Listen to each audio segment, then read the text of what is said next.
Federico Vitici. We're back for MacStories Rewind. Happy Friday to you, Federico. Happy Friday to you as well, John. How are you? I'm doing really well. Friday is video game day for me. It's my day when I kick back at the end of the day and try something new or get out an old favorite and play some video games. And so today we are going to do something that is brand new for Unwind, which is we're going to talk about a joint pick that's probably no surprise to anybody who's kind of been following along with what we've been doing lately. Well, we're picking Pokémon Legends Arceus for Nintendo Switch. I mean, it's no surprise that we've been eagerly anticipating this game and that we wanted to talk about this game, and it only felt appropriate to do a joint pick here on Unwind. So I think before we dig into the game, some necessary context from me. Yes, you're a very good person for this because you've been playing Pokemon games far longer than I have since the 90s. So hit me with it. I've been playing Pokemon games forever since 1999, I believe. I got my first Pokemon game was Pokemon Red. Okay. And yes, and I bought it in Rome because I couldn't find one in my hometown in Viterbo. Mm-hmm. And I've been playing Pokemon games ever since. I guess maybe there was a bit of a pause in my life, in my adult life, in the time period between 2012 and 2016 for like 4 years. Like, I did not check out, for example, Pokemon Black and White on the Nintendo DS or Black and White 2. And I didn't play much of Pokemon X and Y.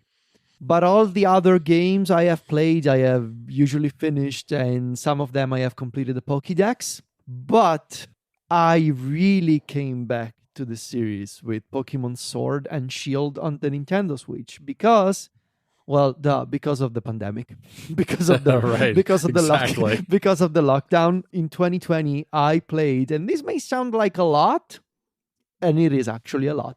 I played something like 700 hours of Pokemon Sword. That's a lot, Federico. In 1 year? Yeah. That is a lot. Wow. Of Pokemon Sword on my Nintendo Switch. I love Pokemon Sword. It's an amazing game. I have completed the Pokédex of the main game. I'm still working my way through the DLC, so like the expansion pack for Pokemon Sword. But yeah, it's I came back to the series big time with Pokemon Sword, and I appreciated all the changes to the classic mechanic of Pokemon games. Like, for example, the wild area of Pokemon Sword, which was a new thing in Sword and Shield, but I also I played for several months online against other people. I played competitively. I rediscovered the beautiful world of Pokemon multiplayer online, but mostly I consider myself now a single-player Pokemon person. I like to play offline just for myself, just to catch them all.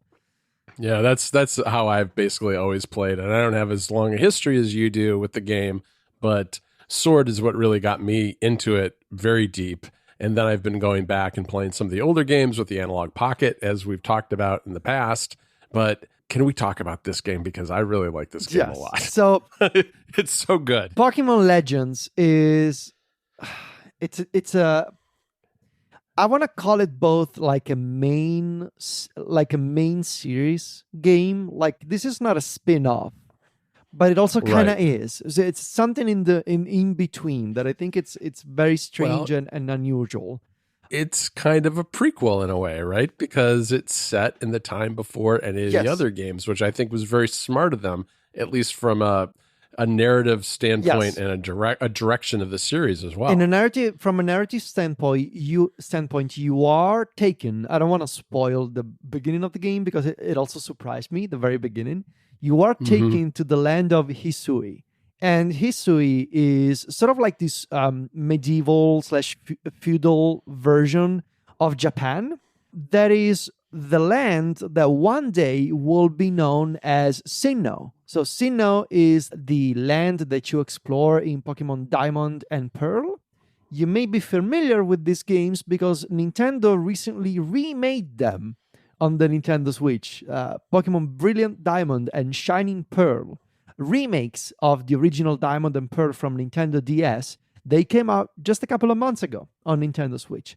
So Hisui is the land that one day will be known as Sinnoh. And it's very different from Pokemon games before. First of all, this is an open world-ish game. Meaning, in previous Pokemon games, there's a map and there are towns. There are multiple towns, cities that are connected by routes. Maybe it's a route that you need to walk. Maybe it's a cave. Maybe there's a sea. Maybe there's a lake, a river that you need to cross, whatever. But generally speaking, you have a map and you go from town to town, and there are routes in between the towns that you gotta explore. And the towns and the routes are filled with other Pokemon trainers that want to challenge you. When you lock eyes with them, they challenge you to a battle. And before Sword and Shield, you would catch Pokemon by finding them via random encounters in tall grass or underwater, well, above water, I guess, or inside caves, that kind of encounter. Right. In Sword and Shield, Nintendo also started showing you Pokemon in the overworld, meaning you could see the Pokemon and you could run into them and then choose to fight them and catch them. Legends is very different in that the land of Hisui it's a very ancient land compared to Sinnoh. This is before modern civilization, basically. There are no towns. There is one village, which is known as Jubilife Village. This will be Jubilife City in Pokemon Diamond. But here, you are in Jubilife Village, and there is just that one settlement in the whole land of Hisui. There are no other towns. There are no other cities. There are no fixed routes. There are instead different areas that you can explore. But this is not an open world game like, for example, Zelda Breath of the Wild on Nintendo Switch, in the sense that there's not a single huge map that you can traverse from corner to corner. Instead, you have this central hub that is the Jubilife Village. And from the Jubilife Village, you can choose to visit these different biomes, these different areas, like, for example, the Obsidian Fieldlands are the first area. And then you have the Sunset Mirelands, I think they're called. I think that's... Yeah, I'm in the second area myself now. That's where I am, I'm too. about 10 hours into the game. I'm taking it slowly because I'm doing a lot of side quests, which brings me to the final point of... Well, not a final point, but another important point before I kind of want to hear from you, John, what you think of this. The structure of the game, besides the one village and the multiple areas that you can freely explore, what's different about this is that there's a main story, but there's also a collection of side missions that you can complete. Essentially, what Nintendo and the Pokemon Company have done here, this is a mix of a classic Pokemon game with something more similar to a Monster Hunter game, where you have the one village that serves as your central hub, and you have missions. Missions advance the story, but you also have requests. Requests are basically your side quests, the optional things that you can complete to get rewards. Rewards in the form of items or money or Pokemon that you can keep. But basically, it's like a Monster Hunter lightweight, I would call it. Right. Yeah. Yeah, no, I like that mechanic. I think that there is more variety in this game than in some traditional Pokemon games, in that I can either go down the main, story path that the game offers, but I can also do these side quests, which are fun in themselves. But you can ignore those if you really want to, or you can just wander around and try to run into random Pokemon, which is a lot of fun. I mean, I think there's the other thing that I think has struck me about it is that there are so many little touches that make it less frustrating to play, in that you don't have to go back to the village if you don't want to. There's lots of things you can do at these camps in each area. You can shop there, you can rest there, rest your Pokemon. You don't have to go backtracking a long distance in order to restore your Pokemon's health and that sort of thing. Plus, you can fast travel between these different areas very easily. So there's not a lot of like walking to get to somewhere. And that I appreciate. And the fact that I can also shop not just when I have an encounter with some sort of wandering vendor, which is very much straight out of Breath of the Wild, but also right at the camp itself from one of the people at the camp. So I found that to be really nice. Yeah, I agree. But the thing is, they have changed so many things.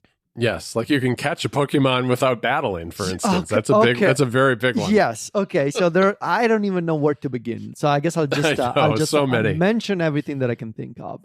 So there are they are keeping with tradition, of course, in many aspects of this game. For example, the Pokemon in this game are mainly from previous generations. There are some new Pokemon that are new to Legend Arceus, and there are, of course, some regional forms of existing Pokemon. That's been a thing with previous games in this series as well. They kept the thing that they introduced with Pokemon Sword and Shield, which is you can see the Pokemon in the overworld.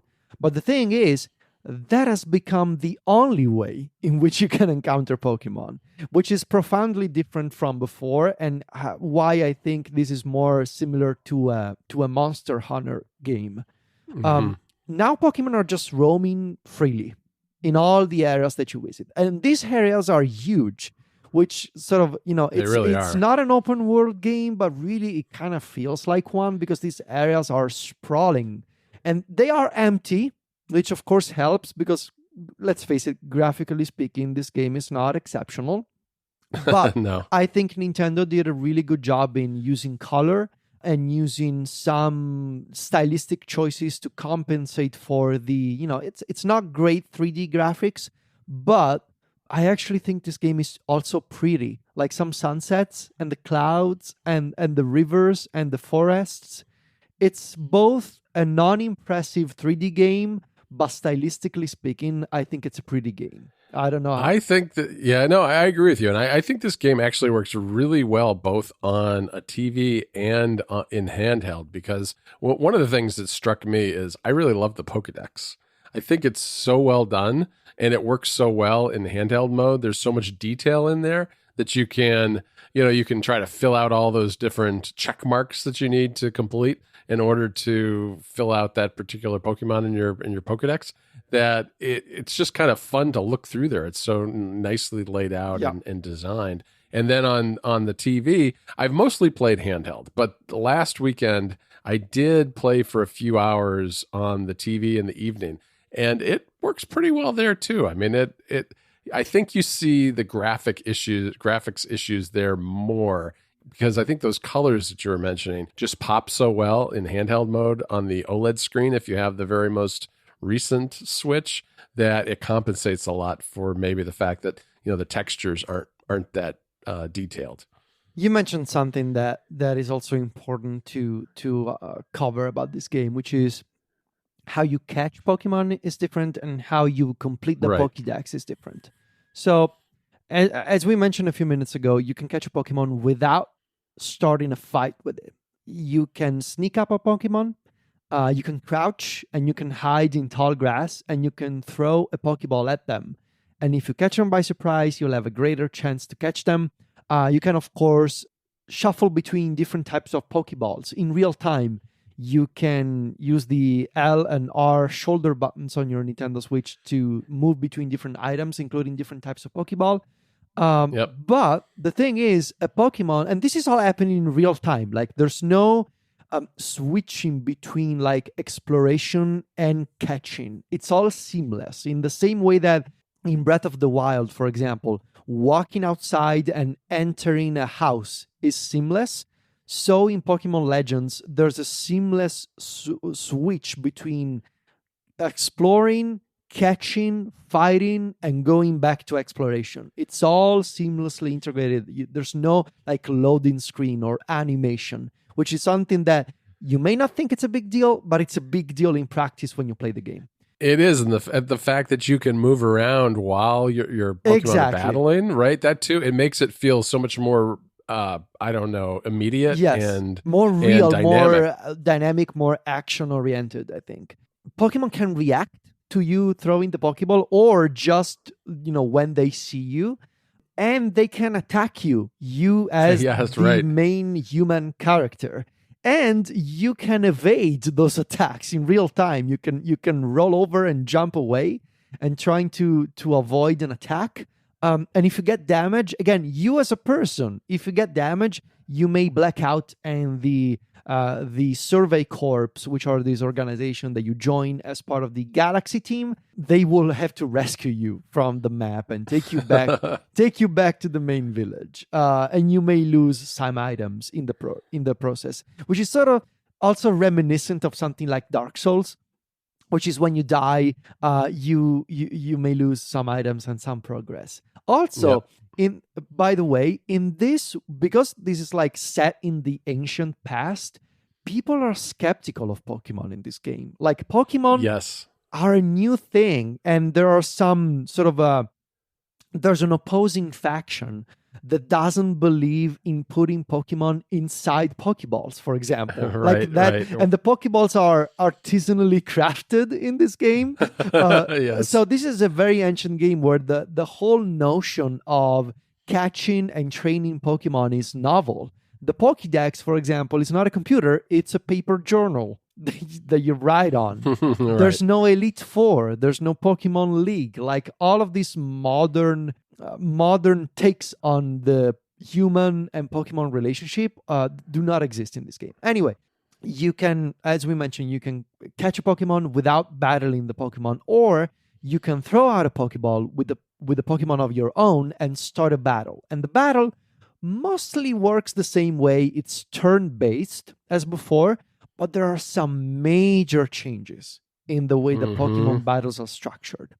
And I want to mention there's 4 changes that are part of 2 main types of changes.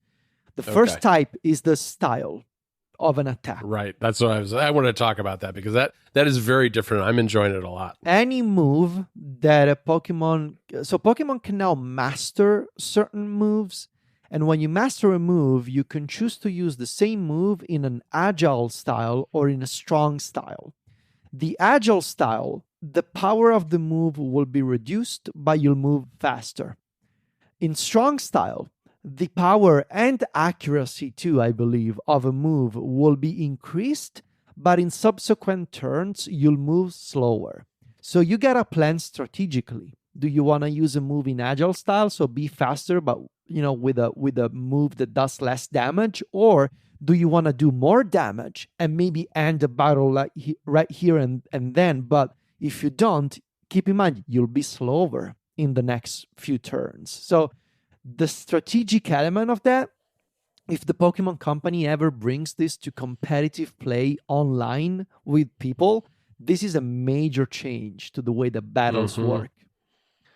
Yeah, no, there's no doubt about it. It'll add a lot. It makes it much more of a strategic thing. It's just a whole nother level of strategy that's involved in doing the battles. I don't know. I really like it. I mean, are you enjoying experimenting with that? It's so different from before, and yeah, I am really enjoying playing with this.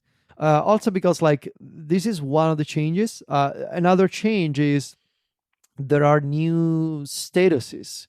For example, there's now the opposite of a burn status effect, which is the frostbite status. Oh, I didn't realize that. I hadn't run into that. Basically, the burn effect, when a Pokemon gets burned, you get residual damage on every turn, and your attack is cut in half.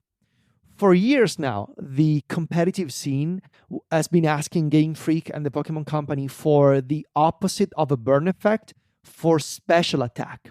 So when you get Frostbite, you get residual damage on every turn, and your special attack gets cut in half. Ah, Also, there's a new the sleep status has changed. Used to be that when a Pokemon fell asleep, you were guaranteed to be asleep and therefore always lose a turn for at least one turn for right. up to 3 turns. Now, the sleep effect, it's basically called drowsiness. So, moves like hypnosis, for example, or sleep powder, Hmm. they don't put you to sleep right away. They cause you to be drowsy. And if you're drowsy, it works like confusion. Randomly, on each turn, you may or may not move. There's a chance that you're feeling drowsy, but you're still going to perform your move, or the game will say Pikachu is feeling drowsy, and you will lose a turn. So I think it's more fair than the old sleep status because there's a whole debate in the multiplayer competitive scene about some people abusing and spamming moves like hypnosis, for example, to Yeah. put you to sleep for multiple turns, which is it's no fun. So again, it feels to me like Nintendo and the Pokemon Company are trying a bunch of new ideas, and I wouldn't be surprised to see these ideas in the what's it gonna be, the ninth or the 10th generation of Hmm. whatever comes The after mainline the mainline game. mainline Yeah. games. Yes. Very interesting. I want to go back for a second on the open world aspect of this because this has been one of the criticisms I've seen of the game that it's, well, we thought it was going to be open world, but it's not really. And I'm not sure why people, I mean, I think, the previews are what made people think that because it has that Breath of the Wild feel to it, but it is not by any So, stretch of the some imagination. people have been calling, by the way, these games, especially with the shot of you overlooking a vast and empty world. Some people have been calling this style wild-like, which it totally works. It's like wild-like as a new video game trope and a new video game genre. It totally works. It's a wild-like. You can get that screenshot in an awful lot of games Yeah. now. That's true. It's absolutely true. Yeah, it's not open world, and I think that that's okay because these areas are so big and you can go anywhere you want. And I think they've done a nice job too with having, even within a particular area that opens up, it be quite different from one part of it to another in terms of what you find there and what the levels of those particular Pokemon are that you encounter happen to be, so that you if you want, this game can be played very differently. You can kind of meander around, take your time, level up as you go. You can skip ahead and battle some really hard to beat Pokemon Yeah. right away if you want, or you can play like a stealth game, which is kind of fun too. I mean, there's just a lot of different styles that are accommodated by the way this game is built. Yeah, you also mentioned something that it's important to note here. There are new kinds of more powerful Pokemon. Yes, There are the big ones. alpha Pokemon. Alpha Yes. Pokemon are basically bigger, like in size, bigger Pokemon that you see. Like you've never been able to distinguish bigger from smaller Pokemon. Pokemon have always had a size. When you catch them in their info screen, you could see their Right. size, but the size was never reflected visually in the 3D model of the game. In Legends, Pokemon scale their 3D models. They scale according to their actual size, which is a cool detail. Still, alpha Pokemon are really bigger, like much bigger versions of the Mhm. Pokemon that have glowing red eyes because they are Yeah. alpha, they are upset. And they are more difficult to battle. They're usually a higher level than you are in the story. And they are powerful and they are mad at you. So Yes. those are the alpha Pokemon. There are also noble Pokemon. Noble Mhm. Pokemon are like this sort of more sort of like holy slash these Pokemon that are protected by these tribes that exist. They have a warden, for example, and they have, because of reasons explained in the story, they have gone on a frenzy. They have gone mad because they were struck by a lightning, and you're supposed to quell their frenzy. You're supposed to calm them down and restore them to their original noble status. Right. And there's a whole new mechanic involved in that. There's also like a special fight to calm down a noble Pokemon. At the very least, the first one that I've done, which is a new Pokemon called Cleaver. Yeah, that's the one that I beat. Yeah, You gotta, they're basically boss battles, right? They're boss battles, and you gotta throw food at the Pokemon to calm it down. It all sounds ridiculous when you say it out loud. It does. You have to throw balls of food at them and calm them down. But yeah, that is really cool. And in the alpha ones, I ended up defeating one of the giant crabs. I forget what that is. Early on, a level 30 crab. And that was great, and capturing him and having him on my team. Oh, a Parasect, I think. Yeah, Parasect, which has been really nice to have a level 30 Parasect when everybody else was like level 9 and early in the game. Nice, good job. Yeah, and I guess the final thing I will say about this game, this is not an easy game. Like this can be. No.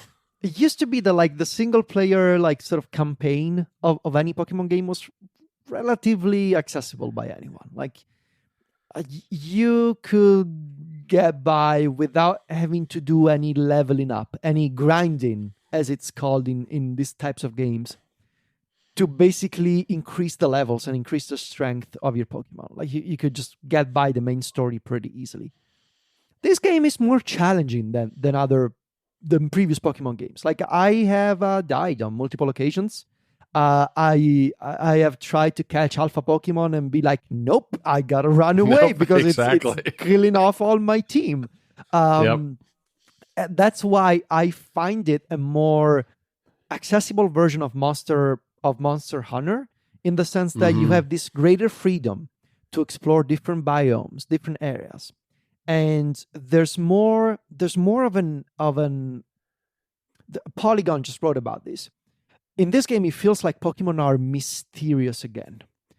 Because of the story, because nobody knows them, because the way that you complete the Pokédex is different, because you gotta do all the research, because of the different versions of the same Pokemon that exist, it feels like it's more of an adventure than older Pokemon games. I think that's a good way to explain it. And I really do like the research. We didn't really talk a lot about that, but that's how you complete your Pokédex, is by doing different things, observing Pokemon doing different things, or battling particular ones. There's a whole bunch of tasks that you have to complete in order to complete each individual Pokemon. Yes. And so it feels to me like, well, mind you, this is not a Dark Souls game, right? This is not an impossible game. If you follow the main story, if you do a couple of side quests here and there, this is a game that's gonna, take hours and hours of your time. It's a good investment of your money, and you're going to have a great time. If you love the Pokemon series, you're going to have a fantastic time. But if you want to, I just wanted to mention that it's a bit more challenging than before. And I have seen from people on Twitter that the final fights and sort of the post-game content is really challenging. So interesting. This is a game that will keep you occupied for several weeks, and especially if you want to complete all of the missions, all of the requests, all of the Pokédex entries. But it's also fantastic for a console like the Nintendo Switch that you can take with you anywhere. You have a 20-minute break. You can get by a couple of requests, like a couple of side quests from people in the village pretty easily, and then you can pause the game again and you can pick it up at night and do a main mission of the main story. And I like it a lot. It's a very different flow. It's got a very different sense of adventure.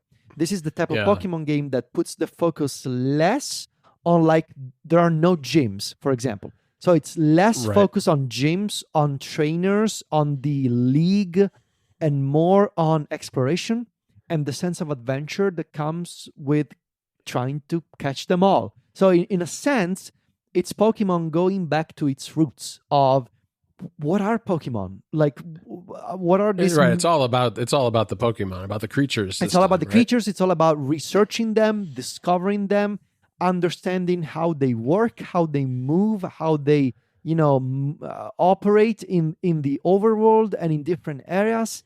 It's an adventure game that puts the focus back on the adventure and less on, the gyms and the trainers and the badges. Right, right. Which, I love which totally adventure works games. for me, by the way. I love Totally this. works for me. Yeah, it totally works for me too. And I think it is a really good point that it's the kind of game that you can pick up on the go for short periods too, because one of the things it does very well is those side quests, you may pick up a whole bunch of them. All the information about what you need to do, it's all stored there and easy to get back to. It's not like one of those things where if I put this game down for a week, I'll forget, well, what was that mission I was supposed to do? And where is it? And how do I get back to it? And what do I need to do? It's all pretty easy to keep track of everything the way this game has been set up. All right, Federico, let's talk for a couple of minutes about MacStories and what we did this week. We had a review that I did of Carrot Weather 5.5, and this one was all about weather maps, radar, lots of layers, lots of styles, themes. The same kind of customization options you find throughout Carrot Weather now have been brought to maps, which were completely redesigned. And it just so happened that the snow that I talked about at the beginning of the episode that we got in Chicago was falling when I was putting this together. So I have some really good radar shots of big snowstorms coming through the Midwest. You wrote about something called Wordle Forever, which is a new shortcut. What does that do? Yeah, it lets you download the original Wordle game, the one that the New York Times acquired, but that is still available on as a simple website. It lets you basically do what any web browser lets you do, but it's done in shortcuts. It lets you save Wordle as an HTML page that you can play offline on your device for many, many years to come, because the way that Wordle is designed, it comes with its own database of multiple thousands of words that will eventually repeat 10 years from now or so. So yeah, it lets you play Wordle offline on your device, so that if the New York Times decides to ruin this game or make it, change it, put up a paywall, you will still be able to play the original, simpler, I guess, version of Wordle. All right. Very cool. And on the club this week, I wrote about obscure Mac keyboard shortcuts, because these are the kind of shortcuts that some of them I didn't even barely know existed. I never used because I can't ever remember them. However, I can also assign them to a Stream Deck now. So that's why I've been a little bit more obsessive about keyboard shortcuts lately. And I thought I'd share some that I thought people might not know as well. And Federico for Club MacStories Plus and Club Premiere did the Automation Academy this week. And this is a really cool shortcut called Matterpod, which takes the audio versions of things you save in the Matter Read Later app and turns them into a podcast that you host yourself on a server and gets delivered via shortcuts to your devices, which is just wild. I have to actually set up my DreamHost server myself to get it all set up.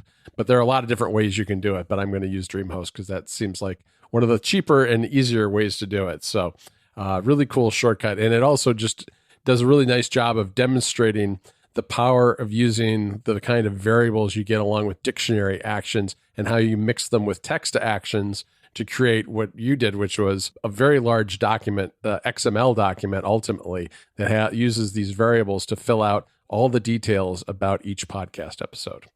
All right, Federico, I have a feeling that you and I are going to be playing Legends of Arceus this weekend. I have a feeling that that's going to be one of our main activities. Yeah, it's definitely going to be something that I dig into again. I didn't play much during the week this week, so I'm kind of itching to get back to it. Yeah.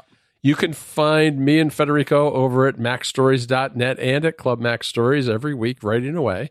You can also find Federico on Twitter and Instagram, where he's at Viticci. That's VITICCI. And I'm at John Voorhees, JOHNVOORHWS. Talk to you next week, Federico. Ciao, John.